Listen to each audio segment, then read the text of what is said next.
Recibimos, como habíamos anunciado, al doctor Fernando Tuesta, que ha tenido responsabilidades en el sistema electoral peruano, por una parte, que es politólogo de la Universidad Católica y que ha publicado hoy en redes sociales un artículo en el que sostiene que no le parece verosímil que haya podido haber un fraude, tal y como el empresario Samir Villaverde ha afirmado hoy desde la cárcel, por una parte, y argumenta que si fuera posible actuar de esa manera, pues se hubiera hecho siempre en el Perú. Y hay otros argumentos que utiliza. Buenas noches, doctor Tuesta. ¿Qué tal? ¿Cómo está, Fernando? ¿Qué es lo que le parece a usted que es más convincente contra la realidad de lo que ha afirmado el señor Samir Villaverde, que ha dicho que él ha sido testigo de reuniones en las que se ha pactado una colusión entre la candidatura de Pedro Castillo y autoridades electorales? En primera vuelta, además. Sí. Pues eso se refiere al 8 de abril. Bueno, para empezar es insostenible. Como tú bien has anotado, imagínate en cualquier país, en cualquier elección, y no solamente en el Perú, vas pues y entonces, no sé, pues corrompes a los plenos del jurado, sus equivalentes, y ganas la elección. Esto no solamente es insostenible, pero tiene efectos evidentemente negativos. Pero vamos por partes. Sí. Vamos al tema. Insostenible primero. Primero, se supone que hay un acuerdo entre los miembros del Pleno y este señor, o que él ha escuchado, ha sido testigo con el señor Castillo.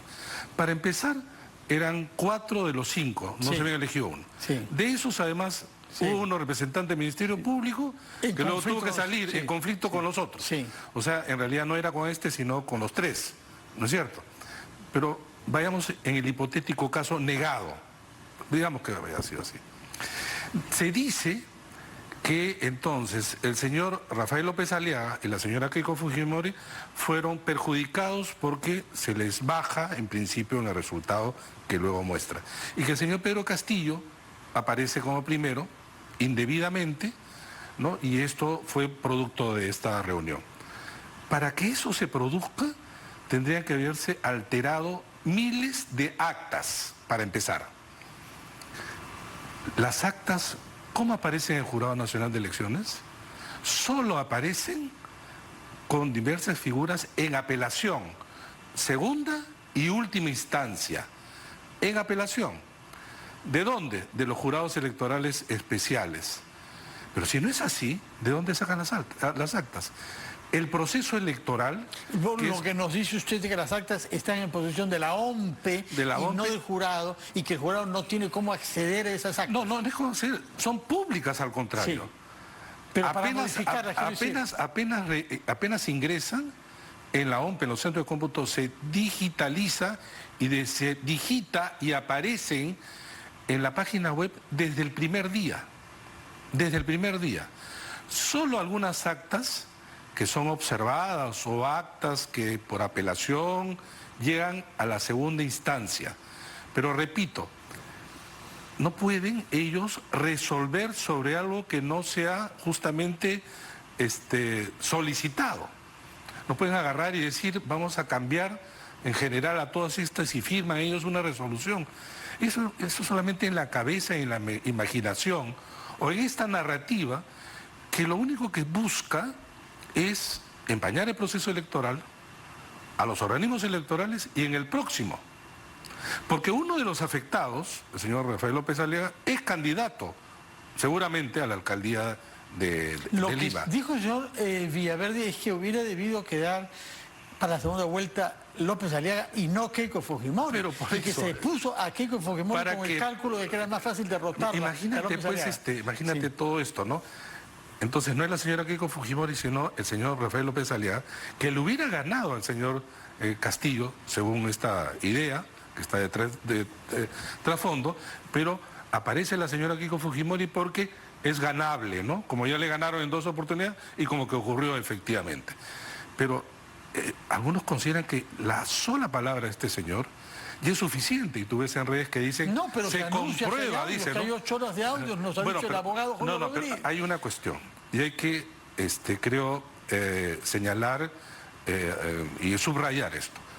seguramente, no nos ha dicho, hay 8 horas en donde el señor Samir Villaverde puede estar hablando sobre su relación, porque él está con prisión preventiva en razón de sus actos, en donde él intermedia y favorece en términos corruptos a empresas y en el gobierno.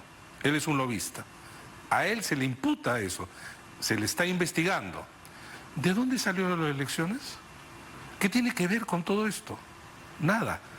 El señor Samir Villaverde no, es que lo que pasa... acusa al presidente de la República. Sí, pero lo ha acusado de querer matarlo y de usar para claro, eso cuerpos policiales. seguramente, Dice en ¿no? ese contexto que le dicen no te tengo miedo y voy a decir lo que yo sé de ti, ¿no? Seguramente que sabe. Sí. Yo no me refiero a este tipo de cosas.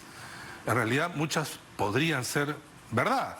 Él debe conocer, etcétera. Pero específicamente sobre el tema electoral, la narrativa es, en realidad, nuevamente colocar como un punto que quedó para algunos flotando, ¿no? Que consideraban que este proceso era, además lo cuestionaron, era indebido, etc. Fernando, no existe en el mundo y en la región latinoamericana ningún proceso fraudulento que no haya tenido impacto internacional. Nicaragua, por ejemplo. Nicaragua, hace poco. La cuarta presidencia del líder Daniel Ortega. Así es. Hace poco ha estado acá el congresista Aguinaldo haciendo referencia a Bolivia. Y tú le has respondido bien. Y es exactamente eso. En el caso boliviano se acusa de fraude inicialmente a partir de los informes de la OEA.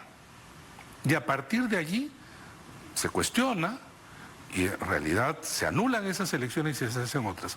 La misma OEA, acá en nuestro país, lo que ha hecho es en sus informes, así como Unión Europea y Uniore y Nacionalmente Transparencia, han señalado que las elecciones han sido legítimas, que hay grupos políticos que no aceptan el resultado, esa es otra cosa, que el gobierno nacido de las urnas no es el que algunos creerían, y es un gobierno que lo hemos criticado, un gobierno nefasto, esa es otra cosa. El resultado electoral, en realidad, es incuestionable. Y repito, ningún gobierno, ningún organismo internacional ha cuestionado el proceso electoral. Nadie serio, salvo aquellos que creen o quieren creer en este mundo, en realidad, de creencias, en que es suficiente que una persona como, por ejemplo, en este caso, Samir Villaverde, diga que hubo una conversación, va a tener que demostrarlo. Va a tener que demostrarlo. Es lo que dice que va a hacer, ¿no? Pero además, ya, va a tener que no solamente demostrar, que es un abogado reconocido. Pero incluso, yo estoy absolutamente seguro que no existen esas conversaciones. Mira, él dice que en Chota, ¿no?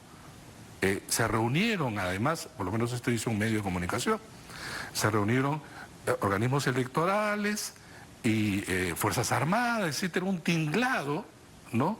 Un operativo para hacer ganar al señor Castillo. Si hay algo donde es casi imposible, es hacer fraude en un país democrático. Fraude puede haber en Venezuela. Yo he estado en misiones en Venezuela. En Nicaragua, yo he estado en Nicaragua. Allí se capturan los organismos electorales. ¿En dónde más hubo fraude? Acá en el Perú. ¿Cuándo? En el 2000. En el 2000. Y esto no es obra de una declaración. Probado. Videos se compraron a los organismos electorales. Miembros del Ministerio Público, Poder Judicial, medios de comunicación. En fin, eso ha sido probado. Y en el Perú, la OEA se retiró entre primera y segunda vuelta como nunca, salvo en 1989 en Panamá. Nunca, en 60 años se han retirado. En el 2000 se retiró. Y esto era, obviamente, como producto de un fraude. En el Perú no. En el Perú no. Siguen con la narrativa de fraude porque les es útil. Obviamente, el señor Pedro Castillo, acá hemos conversado. Personalmente tengo una evaluación obviamente negativa de este gobierno.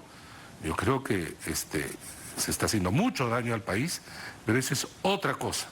Querer juntar dos cosas que no tienen que estar necesariamente juntas en realidad tiene efectos negativos al sistema democrático, a las instituciones, a los procesos electorales y de cara al 2 de octubre.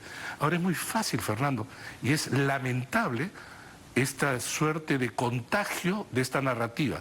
Cualquiera que pierde va a decir que es porque es fraude. Cualquiera que pierde. Este es el trumpismo, este es lo que hizo Donald Trump en Estados Unidos, este es lo que hace Bolsonaro ahora en Brasil, diciendo que va a haber fraude, él siendo presidente de la República. Esto es lo que han dicho acá también ahora y lo van a seguir diciendo. ¿Cuántos postularon en las elecciones del año pasado? 11. ¿Quién gana? 1. ¿Quién pierde? 10. 10 no ganan. Pero con esta idea, los próximos perdedores, en realidad siempre van a levantar la idea del fraude. Como sabes que hubo antes, Fernando, lo de la revocatoria, que felizmente ya desapareció, prácticamente existe todavía, pero en menor medida que antes. Los perdedores activaban la revocatoria para entrar por la ventana, ahí donde no pudieron entrar por la puerta.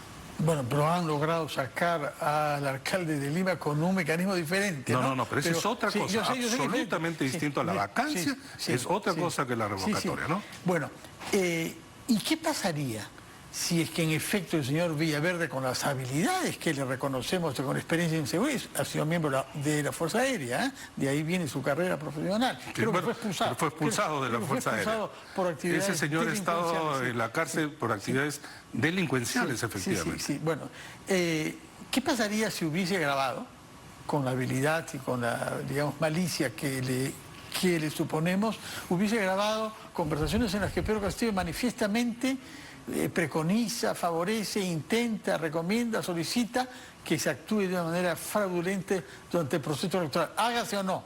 No, pero él lo que está diciendo que hubo reuniones. Sí. Reuniones. Sí. Bueno, ¿qué pruebas podría dar? Videos, conversaciones audios, en los que Castillo participe en una voluntad declarada. No, pero ojo, no es participa de manera separada, sino que evidentemente comunicados con ellos y que lleguen a un acuerdo. Es absolutamente, bueno, ya hemos escuchado por lo menos declaraciones del presidente del Jurado Nacional de Elecciones que él señala que dice 3 veces al señor Castillo, ¿no? En el primero o segundo debate y en la entrega de credenciales. Nunca más, que nunca más se ha encontrado, pero además los otros miembros del jurado, nuevamente, no se trata de una persona, el jurado es un colectivo, resuelve como pleno. Bueno, hay otros más, ¿no? Los otros miembros del jurado. Entiendo que ellos también están manifestando que no tuvieron ninguna reunión en ninguna parte. Pero digamos, en el hipotético caso negado, nuevamente, repito, así se pusieran de acuerdo, no pueden actuar de manera tan arbitraria, porque si no, en cualquier parte del mundo se podría hacer este tipo de fraudes. En los únicos lugares donde hay fraude es cuando, sobre todo en las reelecciones, y cuando hay un gobierno que captura no solamente organismos electorales, sino un conjunto de instituciones que de alguna manera están comprometidas. Porque un proceso electoral participa RENIEC, OMPE, Jurado, Fuerzas Armadas, Ministerio Público. Pero además es un acto donde participan millones de personas, donde participan decenas de miles de trabajadores y funcionarios de los organismos electorales. No se puede hacer fraude, ¿sabes? Pues que sea en Corea del Norte, que sea en Cuba, en Venezuela, en Nicaragua y en Bolivia, pero que inmediatamente saltó. Pero ¿quién estaba en el gobierno? El gobierno que participaba. Por cuarta vez por cuarta vez y de manera felizmente ilegal. Ahora, hay un argumento que se usa mucho cuando de parte de quienes creen que ha habido un fraude, que hay sectores políticos, corrientes de opinión, como usted sabe, sostiene que ¿por qué no se facilitó el acceso a los padrones? Varias cosas. No es que no se facilitó, ellos tenían que mostrar previamente, en cada una de las etapas del proceso electoral, desde la mesa, le asiste a los partidos y candidatos la posibilidad de interponer, por ejemplo, una solicitud de nulidad del votante o del elector, del voto, e incluso solicitar la nulidad. Pero las etapas son en un tiempo y son preclusivas.